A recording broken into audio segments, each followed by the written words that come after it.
You can always cut. That's beautiful. Don't you cut me. I cut your face. I'm Puerto Rican. I cut your face, papi. You don't understand. Don't hold that conmigo. Don't you cut me. I know how to cut. I created the cutting. Yeah, you're going to need to close the doors because I'm loud and crazy. This is good. All right. So we are going in. Yes. Welcome to another episode of Stories to Create podcast right here at EOS Club. I am so excited right now because listen, I have one of the most decorative, colorful, energetic young lady here in Southwest Florida that's just doing humongous things, people. When I tell you, marketing and PR, done. When I tell you, boss, co-owner of Creative Architect, what do you call it? Creative Architectural Resin Products. Let me put on my glasses so I can look serious. Listen, guys, without further ado, listen. Marilyn Santiago, welcome. Cornell, finally, you invite me finally. I'm like, oh, dude, are you going to invite me here? What's going on? Listen, guys, you hear her saying I've been invited. She's busy. Let me do the violin. Let me get the violin. Yeah, okay. No, seriously, I'm super excited to be here. Yes. You know that from the moment I met you a few years ago, I became such a big fan of yours and your nonprofit, your writing, your basically everything you touch turns into awesome, and I have honestly, and I really mean it. I admire your professionalism and I admire your dedication, your inspiration. Not everybody, so you can be professional, but if you don't have it here, we have a big problem. You're gonna need to hire somebody like me to make it sound like intelligence, and stuff. So I've been an avid fan of yours, so thank you for having me here, I'm very excited to be here. It's going to be fun. Yes, and I can say the same thing for you because I got to tell you, when anyone mentions your name, the word that comes out is the plug. The plug. She is the plug. Everyone knows you. Everyone that you need to know knows Marilyn, and this is it's important.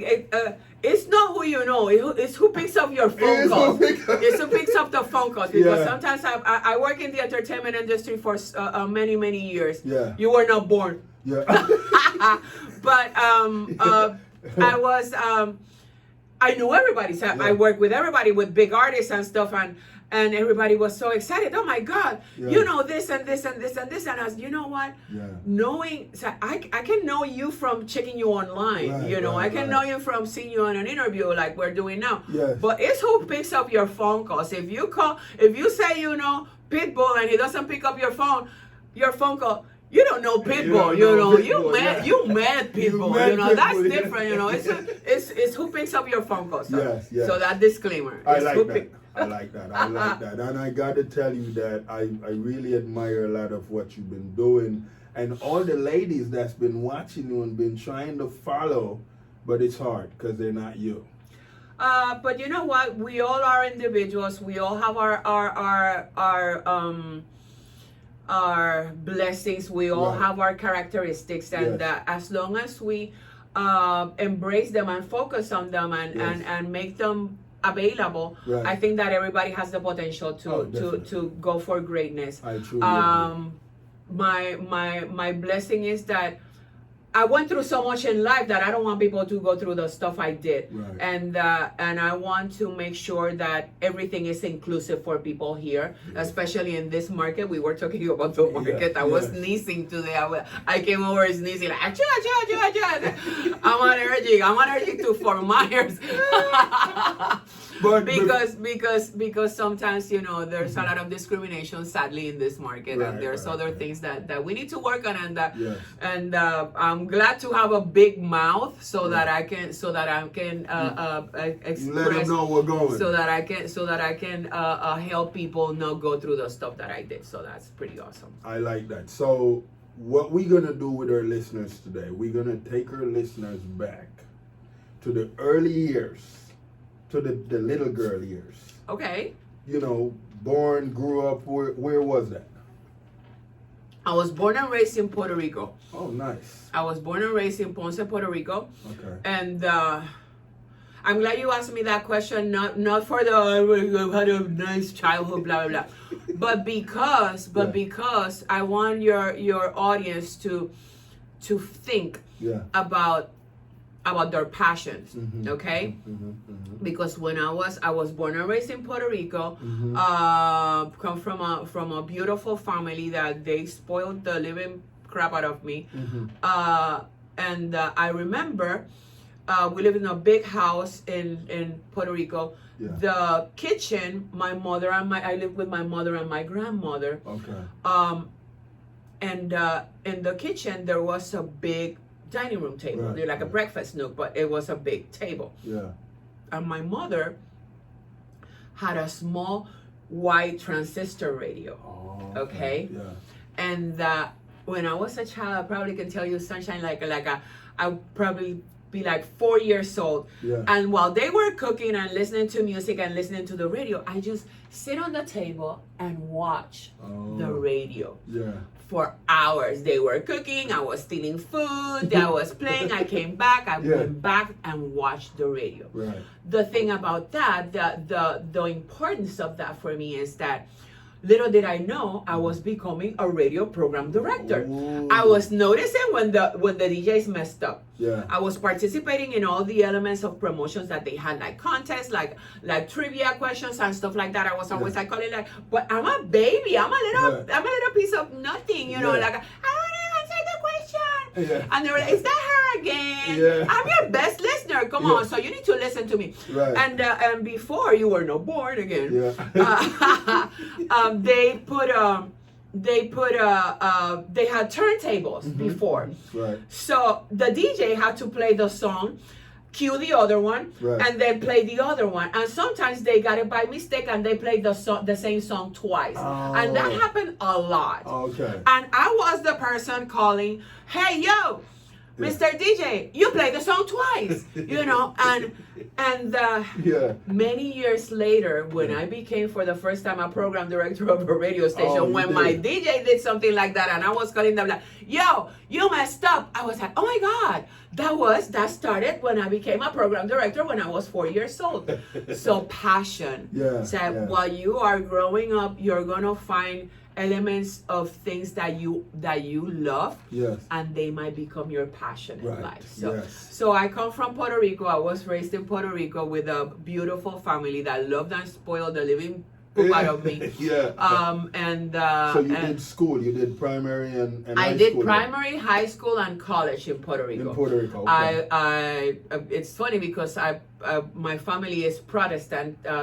Presbyterian. Okay. I come from the from a Presbyterian family, but I studied in a Catholic school, in a Catholic university. So it was like, oh my God, the Virgin. I love the Virgin, but she's not a saint, and all those things. But it helped me evolve in my own faith, and I think that's something that is very individual, but at least it didn't mess me up as much as I thought it did when I was in my teens. So that's good. That is good. But so I graduated from college, and while I was in college in Puerto Rico, I got a job working as a DJ at a radio station, at a local radio station in Ponce, Puerto Rico. Okay. I was on the air. I was putting in the turntables, trying not to make the same mistakes. I was calling on people. Wow. But then one Valentine's Day, they sent me. I remember. Oh my God! They did an interview on me on Gulf Shore Business when I moved here, and about my job. My first job was I was a DJ at a local radio station in my hometown of Ponce, Puerto Rico, and one Valentine's Day. They always give you the list of the music that you have to play. Yeah. And they gave me nothing but rock and crappy music and a song called Tarzan Boy. And I was like, it's Valentine's Day. I'm not gonna play that Tarzan boy. Right. So I played like some Air Supply in Chicago and some of the music that was had. I'm talking in the 80s. You were not born, Cornell. You were not born. But there's a group called Air Supply that maybe you thought it was just an oxygen company, but no, it's a band. It was a band. Okay. And so I started playing Air Supply, and people were calling me like, "Oh my God, Marilyn, you're jamming! The station sounds amazing!" Blah blah blah. Yeah. The program director was listening, and I did not play any of the songs that was in the list that he sent me. I was playing all the music that I had. So what they did, they fired me from the radio station. And it's okay, no problem. They're like, you didn't listen. I didn't listen. I did exactly what they were, what I was avoiding people to do when I was a child. Right. So. But then later on, I graduated from college, and my first job after I graduated from college was being the manager of one of those stations, and one of them was there, and I was like, "Hey, remember me?" So you don't want to know what happened after that. You didn't fire them though. No? He fired himself. Let's say he fired himself, and I didn't have a problem with that. I was like, okay, no problem. Okay, Tarzan boy, you can get out of here now, my friend. That is awesome. So when did you leave? So you did your first career after college in Puerto Rico, yes. Okay. I worked in Puerto Rico for several years. Mm-hmm. I relocated to Chicago a few years after that. I got married and life took a toll on me, domestic violence. Yes, I was in a very toxic, very, very toxic relationship, and I had to leave Puerto Rico. And then my mother passed away, and I don't know if your mother is alive. I hope she is, but when you lose your mother, you being in your country is not the same. I know. Yeah. And then going through the stuff that I was going through, I'm sorry, my allergy. I'm allergic to this. I'm sorry. You're fine. After going through the things that I was going through and losing my mother, I had a brother who lived in Chicago, and he told me, "Why don't you move in with me?" And I said, "You know what? I will move in with you." Okay. He came, but my ex-husband ran after me, and that was another story. Oh man, he couldn't lose you. He couldn't lose me. He couldn't lose. I'm amazing. This is true. Awesome. Yes. I was pretty awesome. I'm still pretty awesome. Yeah. But I moved to Chicago. Mm-hmm. I started working. I remember after with all my college education and my experience working in broadcasting and public relations and all that stuff, I have a great resume. Right. I got to Chicago, and it was difficult. I didn't know anybody, and I could not find a job, so it was a little hard. I was working. I remember that my first job in Chicago was on a daily pay. You know, the daily pay companies that you work in a factory. You work in a factory and you go and pack things, and then they put you in a van and they bring you back and they give you $25-$30. What? So I was working. At the end of the day. At the end of the day, they pay you, and it was horrible because they were giving me orders, and I was like, "Dude, I can be the boss of the boss of the boss of your boss." And she was like, "I'm your boss now, so you need to pack this thing." And I'm like, "Okay, no problem."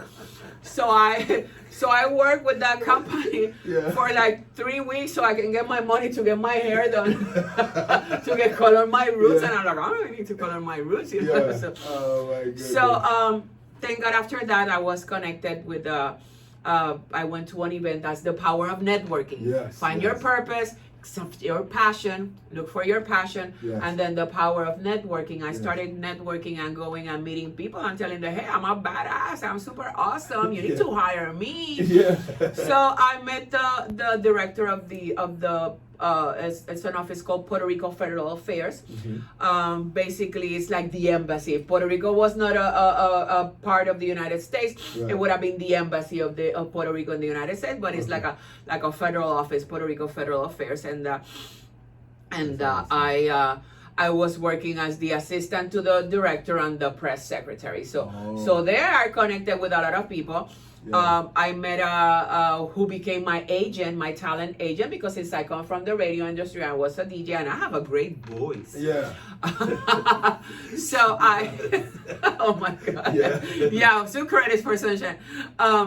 So I went to the talent agency and I started working with the agency doing voiceovers. Okay. So I was doing the voice for McDonald's. I was Bally's the gym when it existed, Montgomery Ward's big stores, Toys R Us. I was the giraffe on Toys R Us. I was like the giraffe.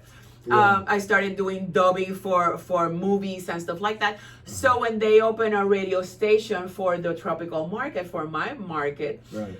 Of course, the people that they were in the scene, they reach out to me and they say, "Hey, we're opening a tropical radio station. Right. Would you like to come and work?" So I became their DJ. Yeah. And like 2 weeks later, I became the program director because they knew that I had that. So that became my job while I was in Chicago for 10 years, which I consider Chicago my home. I'm a Chicago girl. Yeah.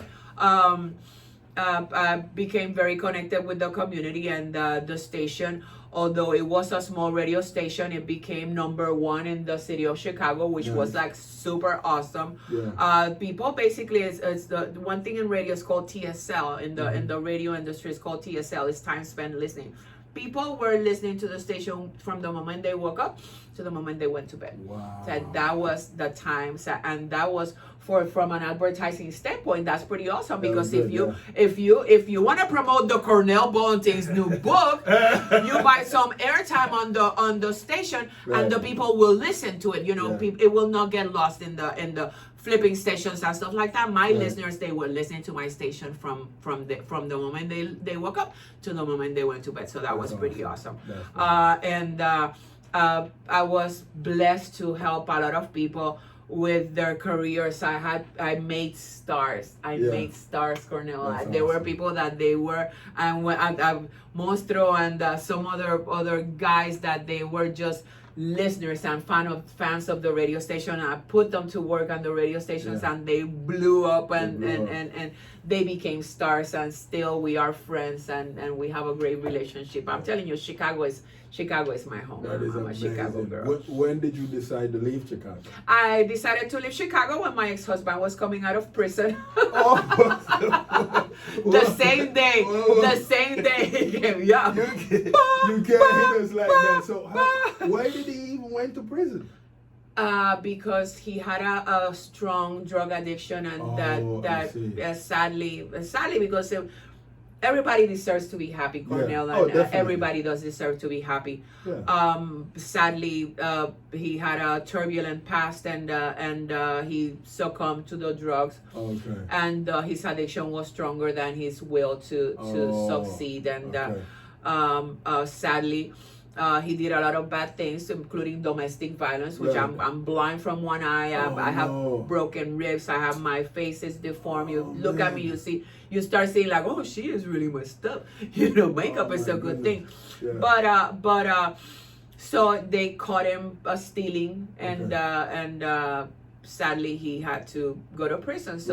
So I know that was my window to disappear forever, and I did. So the day that he came out of prison, I relocated to Florida. Okay. I was coming for a few weeks to spend time with my family and stuff, and I ended up staying. I got a job offer that I could not refuse in the radio industry. I moved to Miami, and I started working for a company called Latino Broadcasting. Okay. The one in Chicago was Univision. Yeah. So the monster of Univision. Yeah. So I have worked for some of the most important broadcasting companies, Hispanic broadcasting companies in the United States. So Latino Broadcasting basically was a radio syndication company. We had the rights to Mexican professional soccer, which is huge. Right. We had the rights to some of the most prominent news people like Jorge Ramos, Maria Antonieta Collins, Teresa Rodriguez, people that they are powerful speakers, communicators. They do the news at night for all the Latinos in the country. So I was working with them, and of course I come from a music background, from a music broadcasting background. So I brought music programming for the network, and they did extremely well. Yeah. But then in Miami, something happened that was quite interesting. Miami is such a market that the possibilities are endless. And when you are a creative, we were talking earlier about if you are sleeping and you wake up to go pee-pee, immediately your brain starts working and starts it starts working. Yes. So I realized that there was a lot of potential in the market, and I said, you know what, let me try to go solo. Okay. In 2006, which was a very bad year for the economy. Yeah. But I felt very confident because I spoke to my bosses and I told them, I didn't say yo, but I said, hey boss. But I like saying yo a lot. Yo. Yeah. So I told my bosses, why don't you, if I resigned, would you mind if I keep you as a client and you cut my pay? I will still do the job. And they were like, hey, of course. So I got a pay cut from my job to become so that they could become my client. Right. Okay. So that exactly. So then I started working with other artists and performers and sponsorships and other marketing things. My background is in marketing, and I am a marketing geek. I'm a marketing freak. I love everything related to marketing. I was president of the American Marketing Association, and I love this thing. So I started looking for opportunities. I had that base money, which is a good thing.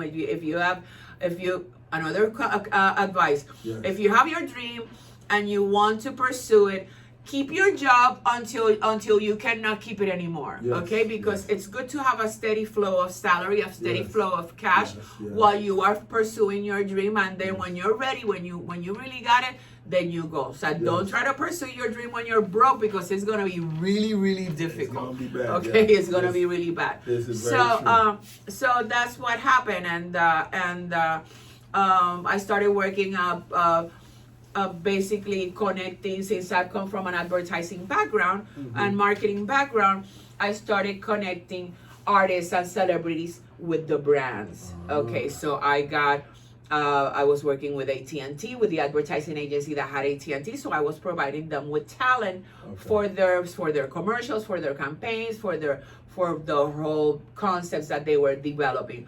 I was working with Wendy's. I gave them artists that mucho dinero contracts for them to represent their burgers and stuff like that. I used to go to Hollywood to film the commercials and stuff like that, and sponsorships, like if there's a tour and I can get a company to do like an autograph session with the headliner, and they pay a lot of money, so I used to travel a lot with the sponsors, so that they could participate in the concert, and then the artist will come and sign autographs and do like a marketing concepts behind it. So I became really good at that, and I am still really good at that. But now I'm next week I'll be 58 years old, so I'm not gonna be the old lady in the backstage of a trap concert. So now I'm working with more serious people. I'm working now with authors, with motivational speakers, and that's how we met, actually. Congratulations on your new book, my man. Thank you. There you go. So tell me about your book. I knew she wanted to do it. My listeners be like, don't let her do it, Cornell. We want to hear about you, but we'll talk about it. We'll talk about it. We will definitely. And if you want, I'll be more than happy to come here and create some content for you. I'm very marketing oriented. You know how. You heard her here, people. You heard her here. She said it. You got a book. Habemos libros. Habemos nuevos libros. I like that. So, when you left from Puerto Rico, was your mom still alive, or no? She had passed? No, she has passed away.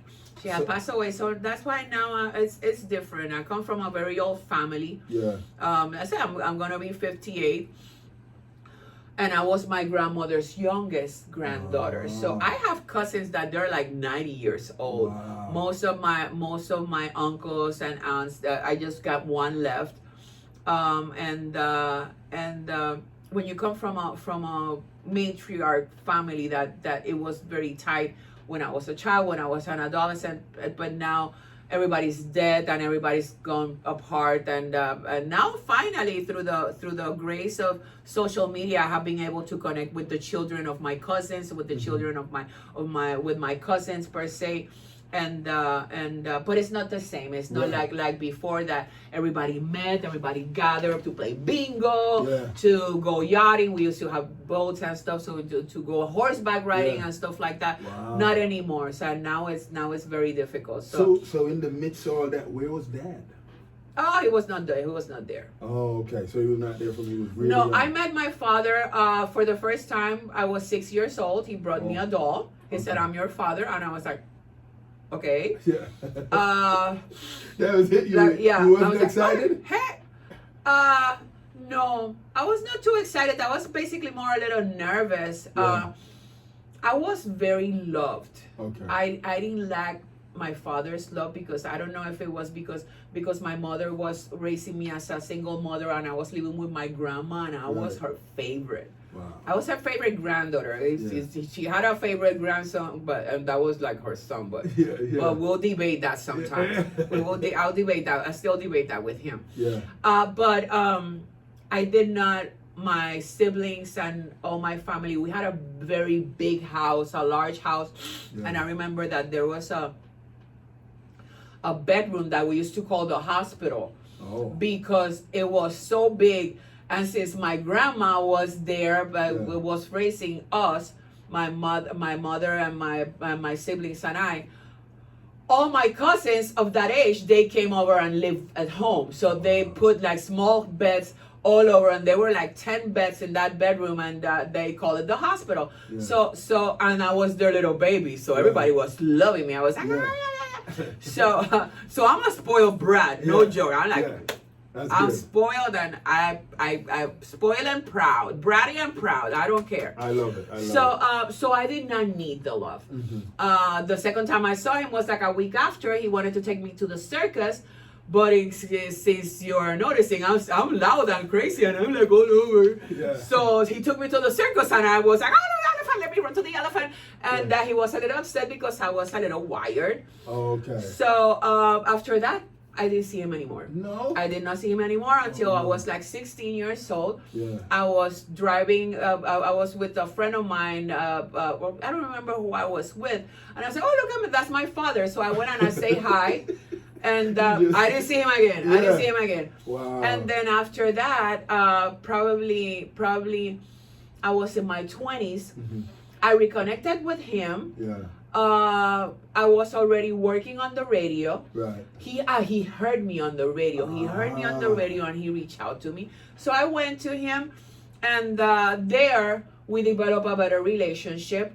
Okay. We started going out and drinking. I like happy hours. I make happy hours happier. Yeah. So we went drinking, and he's got a great personality. He does. He did have a great personality. He's not with us anymore. Okay. But we developed a relationship, which was pretty cool, because I realized that I had other siblings that I never met. I had 2 more brothers and a sister. I have a sister. She's like mini-me. You see the face? But she's like 3 feet tall. I'm kidding. She's 5 feet tall. I love you, Marisol. She's short. Yeah, she's short. I'm 6 feet tall. I'm a little monster here. Yeah. But she's like a sunshine McNugget. So that was a pretty awesome thing. Wow. So we stay in contact, and something happened that we lost contact again. Okay. I'm in Miami working with the Latino broadcasting company, driving to work, when they called me and they said to tell me that my father passed away. He had a massive heart attack. He stood up and he fell, dropped dead. Wow. But the craziest thing is that the person that called me said, you are the first person I'm calling you because you were his favorite person in the world. Wow. And I'm like, are you fluffing serious? Seriously, I am your favorite person. Give me a break. Yeah, how? I was going to say a bad word, but... I hear you. I understand. Seriously, dude. Yeah. Okay, well, rest in peace. Yeah. I'm glad to know that I was your favorite person in the world after you passed away, but. That's crazy. But. Did you go to the funeral? No. Oh No, my I said, you know what? No, Yeah. all my siblings went and they were like, they had a great time. And I'm like, Yeah. I'm not gonna go there. Yeah. I'm seriously, I'm not gonna go there. So, Right. and I have no regrets, to be honest Yeah. with you. Yeah. I think that I gave him the best I could, Right, you know, right, when right. he was alive, and Yeah. we were not perfect. Right. It was sadly the adults they don't do what they need to do, and Right. I'm not gonna take the blame for their No, lack of. no. I am a lesson I learned. Another lesson. Yeah. You're learning stuff from me. You I guys- want you to write your stuff Yeah. and come back and write this thing down. Yes. I have probably like 12, 13 nieces and nephews. Mhm. Okay. I'm the one who reaches out to them. Wow. Okay, because I know people that if my nephews don't call me, I'm not gonna call them. No, that's your responsibility. That's Right. your responsibility. That's not your nephew's responsibility. Right. It's the aunties, it's the mothers, it's the grandmothers. Yeah. My grandkids don't call me. You better call them granny. Oh, definitely. Okay, so Definitely. you need to reach out to them. Yes. You need to develop the relationship, and then when they're older, they do this. They will do Yes. the same. Yes. But I think that the adults are the ones that they need to take the first steps, you know, and well, if they don't reach out, it's okay. Well, I tried several times, but don't give up. You Right. cannot give up on the people that you love just because they don't reach out to you. And now one text away, Yeah. so just be there. So Yeah. when you least expect it, I learned something from a former partner of mine in business. He was such a pain in the butt Yeah. when it came to pursuing and following up with clients and Right. stuff, Cornell, that people were like, dude, you're a pain in the butt. Yeah. Yeah. But I realized that you need to keep, when you're pursuing something, you need to keep what in marketing is called the top of mind awareness. Right. Okay, keep them in your mind, Yes. and they're not gonna call you until they need you. Then to let When you they know. need you, they're gonna start like, yeah, hey, I need a proposal. Hey, can you help me with this? Can you? And then you have to drop everything and go after them and do whatever they want, Right. because that's the moment that you're gonna take their money and Right. do what you need. You know, Right, right, and that right. will happen the same with the relationships that you develop with your families, like Right. with the kids, with the younger. So you go like, hey, I'm calling to send you. And now with social media and with the phones and this technology, sometimes I just send them a crazy meme or something something stupid, and they just send a haha. Yeah. And that's communication. That is Right, communication. So keep them on their top of mind awareness. Mm-hmm. And when you least expect it, you're gonna get a surprise from them. Yeah. Yeah. I like that. I like that. Yeah. So, for everyone that would want to hang out with you, have a drink with you, what is your favorite drink? I like the white chocolate martini, Ooh. but it is so fattening, Oh. and I don't care. Yeah, but it doesn't really affect you, so. It does. It does. It does.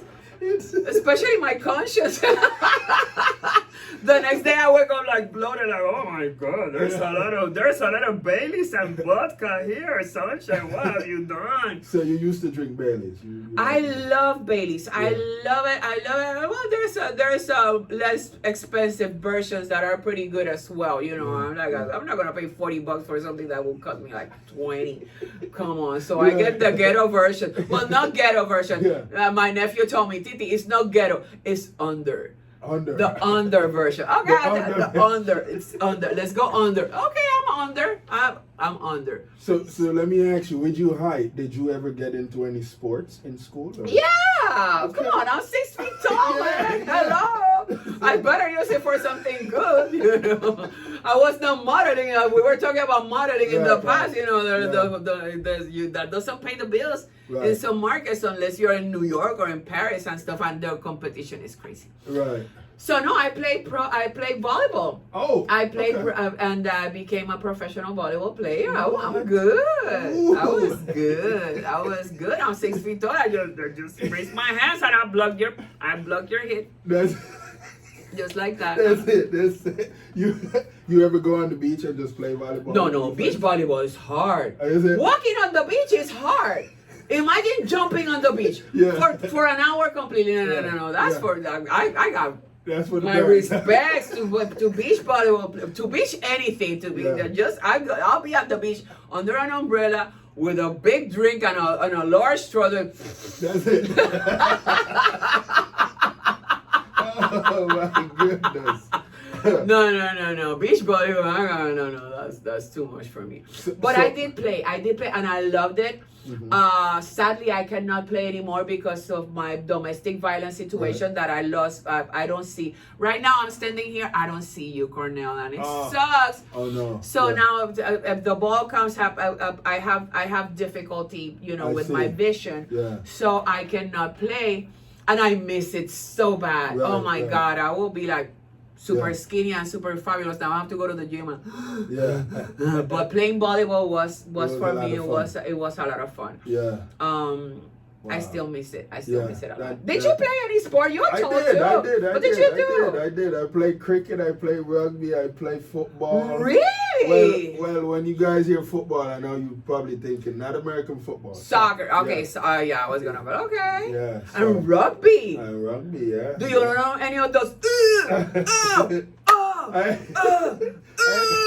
had a guy. Show me one. No, I'm not. I had a guy drop kick me one time. I'm like, dude. What? I'm telling you, like, haters are everywhere. I tell you, it was something else. So now you're in Miami. How did the transition back, or you were commuting? No. Well, a little bit. Okay, this is what happened. In 2013, after being many years in Miami working on the entertainment industry, I realized that it is a very superficial industry. Right. Entertainment is very superficial. My nickname is Sunshine, so I consider myself a really nice person, unless my menopause kicks in and I want to kill you. But I'm almost over. Hopefully, I'm praying for that every day. Yeah. But it was hurting me because people were nice to me just because they needed something from me. And I don't like opportunistic people. Right. I realized that it happens everywhere in all industries, but the entertainment industry was one that was very complicated. Right. I once had a conversation and I was working with celebrities that they were mentally damaged, right. And not because of their life or nothing. I was talking one day with a psychologist, right. A friend of mine that is a psychologist, and I told her, you know what, mommy, there should be a field, and this is some deep stuff. There should be a field in the psychology realm called entertainment psychology. Right. Because I was working with novelas, the soap operas. I was working with the stars of a soap opera that after the soap opera ended, they could not go to the next soap opera because the character, they will not allow that. So they had to wait. Wow. And the person that 3 weeks ago was on the spotlight on the red carpet doing all these beautiful things and fabulous and being interviewed and being a celebrity, right. was making the line at Walgreens, and people were not looking at them the way that they were looking at them 3 weeks ago. And that will affect their psyche. Yeah, that's the reality. So they get affected, they get and I have seen that, and that's where people were reaching out like, hey, I'm not doing well, can you get me a gig, can you help me get a commercial, can you help me with something? And then when they became a star again, they forget about you. And I'm like, no, you're not gonna do this thing. So I became a little bitter with the entertainment industry, and I was trying to look for a way out. Right. not knowing that it's addictive and it will drag you again. That's what I'm doing now. And just you just need to be creative and once again, when that's your passion, so you need to program yourself so that you can you can diversify it and get creative through it. Right. So I was looking for ways to get out of the entertainment industry or take a break from the entertainment industry. So it happened that I met this amazing guy, Steven. You met my puppy, my honey, my Steven. Yeah. And Steven was working not far from me. He was completing a non-compete that he had when he sold his factory. And basically he was doing his time waiting for his non-compete to expire so that he could go back to business. And I said, well, I'm very smart. Let's put together a business plan. Let's secure some funding. Let's make this happen. So we did. Not that as easy as I said it sound. You know, we were walking with a business plan right here. Like, hey, would you like to hear about the company? And got dissed by a lot of friends and people that they say, oh, I'll give you the money, I'll give you the money, I'll give you the money, and then where's the money? Ghosted. Wow. And that happened a lot, sadly. We lost a lot of friends that now they regret it. Right. And I'm so glad they regret it. Sorry. We're making millions now, thank God. Thank God. But he lived in Fort Myers before Steven. The company he had was in Fort Myers, so he had his clients here. His daughter was here, and he wanted to keep it in this area. The cost of production was better here than in Miami. You rent a warehouse in Miami, it will cost you a lot of money. So there were a lot of factors that they were very important. And I was tired of the Miami Beach and Miami crazy entertainment scene. You know, about getting older. I was not gonna be the old lady in the backstage of people were, and I'm like, bum ba ba bum ba bum ba bum bum ba ba bum ba ba bum ba ba, and I'm like, you know. So I had to count my losses and get the hell out of there. So I still have a place there, but I rented it and I relocated to Fort Myers with Steven and I didn't know anybody. I started once again networking and connecting with people, and 7 years later, I'm your Apex winner. And I guess that people know me. For good or bad. Because you was also on the board of Kaiser. Hodges. I was on the board of Hodges University. I'm in the board of the Alliance for the Arts. I'm in the board of Blessings in a Backpack. I'm volunteer for PACE, for Dress for Success. I like to get involved in a lot of stuff. Now my goal is to, I'm telling, and I'm laughing and everything, but I had a really rough time, you know, through domestic violence, bullying. I was bullying all my life, and sadly, as a Latina, as a proud Latina, it breaks my heart to see that Latinas don't get paid equally. The pay gap between men and women, but for Latinas, it's even worse. Mi amor, Latinas make 53% of a white man's dollar. No. Period. Wow. Period. So that's why I became my own owner. I was a business owner. I'm like, I'm not gonna be in your salary, man. I got good taste and bad judgment. So I need more money, papi. I'm sorry, I need more money. So let me get the hell out of here and struggle and hustle myself. So I don't want people to go through the stuff that I did in my past. So I want that to be my legacy. I want people to live a better life and have better conditions of life. Sadly, the same social media and the same state of the world with all the miscommunication and misinformation is hurting a lot of people, and I got a big mouth, so I hate injustices, and if I see something unjust, I'm just gonna say, yo, don't do that. I'll kick your butt. You know, so so I'm trying. I'm trying to help people. I was last year's ACT a chairperson for their gala. ACT is, I know, for those who you don't know it, abuse counseling and treatment is an organization that provides shelter and assistance for victims of domestic violence, so that they can stop being victims and become survivors. And human trafficking, which in this area is ridiculous. Right. So I try to get involved in organizations that help the underdogs and help those and help others have a voice. So that's what I'm trying to do now while I'm helping now keeping the factory. The factory is doing extremely well. It's called Creative Architectural Resin Products. We design, manufacture, and install architectural elements out of polyurethane resin. So we make instead of wood or stone brackets or shutters and trim for the construction industry, we make it out of polyurethane, which is more convenient for weather resistance and it's easier to install. So it's a great niche. Yeah. And I kept my other company, but like the passion that I was telling earlier, like I want to go back to entertainment. Right. But then I'm not going to be the old lady in the trap concert at 2 a.m. Right. Like, boom, boom, boom, boom, boom, boom, boom, boom.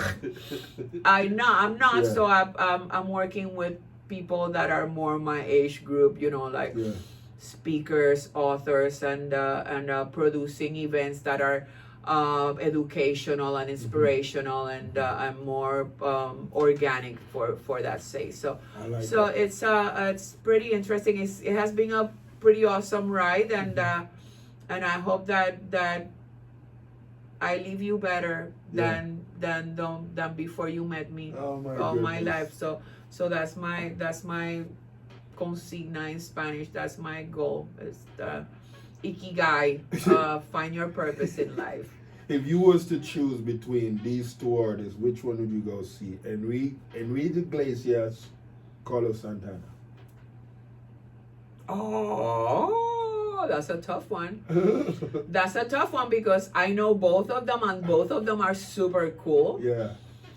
I'm gonna say depending on who I'm going with. Okay. Depending on who I'm going with, because I love both. Enrique has been a great talent and so humble. Yes. He comes from so much money. They are like raising they are. But he's so cool. He's one of the coolest artists I've ever met. Yeah. And Carlos Santana, come on. Carlos Santana. And maybe Santana, because I don't know how long he's going to last, and I hope we have a lot of Enrique for more. So, or both. The problem is that now Enrique is performing with Pitbull and Ricky Martin, so I'll have 3 for the price of 1. So, oh man, you put it difficult, man. I want to kick your butt. Come on, Cornell. I'm your friend, man. This is good. I like your answer though. They won't be mad when they hear this, so that's good. Not at all. You did them justice. Not at all. I worked with the 3 of them, with Enrique, Ricky, and Pitbull on different times on their work. Right. They may not pick up my phone call, but when they see me, they'll go like, yeah. Oh, sunshine. Yeah. Oh, because they come in, sunshine. Oh my God. Yeah. Oh my God, you look old and used. And I'm like, and you're a jerk. Only you. I'm kidding. I'm not. Maybe old. I love your personality though. Just slightly used. So, I gotta ask you, so for young ladies that, have gone through domestic violence and felt like they are at a place now where they're broken, what would you say to them to keep them growing, or for them to want to find their purpose? That they are still going through domestic violence, or that they passed domestic violence? Because it's a very tough one. Yeah. And I have to be very delicate with that, and I hope that those who are watching understand this. Every case is different, Cornell. Yeah. You need to know your partner. Yeah. Okay? And you need to strategize based on not what people tell you to do, right. but what you understand and strategize will be the right thing to do. Right. I had a very strong case of domestic violence in my life. It was really bad. I really had it tough. Yeah. It was a very smart man, very, mess up with my head. Yeah. And I had to be very smart about it. Yeah. I had to create a strategy and work towards it. Yeah. I created a word. Yeah. You know that you have outsmart. Right. You have smartass. Right. So I created, you have smart, you have outsmart, you have smartass. Yeah. So I created a word called outsmartassing. Oh wow. So yes, that's I need to register that word. And if you do, I'm gonna kick your butt. It's mine. Well, it's here. Outsmartassing. You said it, so it's yes. It's there. It's there. Okay. Outsmartassing. Yeah. Outsmartassing to me is the process of you to become more smartass than somebody that you need to be above that, right. without them knowing, because that can kill you. Right. So that's the problem. So things like this, sometimes people, so they think that you're there because you want to, because and there's so many reasons for that. So they might be scared. They have nothing else to do. So they have no money. They have no resources. And there's a lot of things that can happen in your personal life that people will not understand.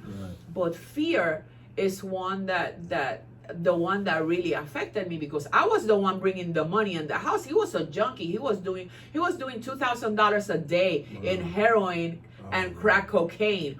Up and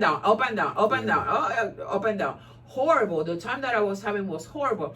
But I was bringing the money, so the money was not the problem here. The problem was that he was threatening me, that he was gonna kill me, and he almost killed me several times. He hung me. I was hung once. This is like really bad. I was hung. He hung me with an electric yellow cable. Horrible. I saw myself. I was like, am I dead? Yeah. Like that, seriously. No. So every case is different, Cornell, and your listeners and your audience, they need to understand that don't listen to the people that they're gonna tell you what they think that they should do, because that can kill you. Right. So my advice to everybody is know your partner, know their weaknesses, and create your own strategy. Quietly, without nobody knowing. You can search for help with there's a lot of organizations that they provide help, very confidential, and then strategize until you are ready to make your next move. But it's not something that, I'm gonna pick up my stuff and I'm gonna leave with the kids and everything, because chances are that you're gonna have to go back, because you don't have it, you don't have what it takes in this moment. It is a strategy. It's not something that you need to do right away. But then when the moment comes that you are ready to go, then go and don't look back, because that may be the best decision you'll make in your life. How can people find you? On social media, I'm on Facebook, the Marilyn Santiago. You can follow me. It's a public page, the Marilyn Santiago on Facebook, and on Instagram as well, the Marilyn Santiago. What a cocky little girl. The Marilyn Santiago. No, the Marilyn Santiago. The Marilyn Santiago. So, the Marilyn Santiago, and I'll be more, I try to help as many people as possible. So find me on social media, email, sunshineatyourservice@gmail.com. And I'm not going to give you my cell phone because I don't know you. Listen, mic drop. There you have it, guys. Another story was created right here in EOS Club. Until next week, when we have another entertaining guest. It was a pleasure. Yes. Sunshine, what a pleasure! Yes. And we need to talk about your book. Next time I'm coming, Pinky promise. Where's your Pinky? Pinky. Yeah, Pinky talking about your book. I want all the details about your book. We definitely gonna get that juice in there. Thanks. I gotta tell you,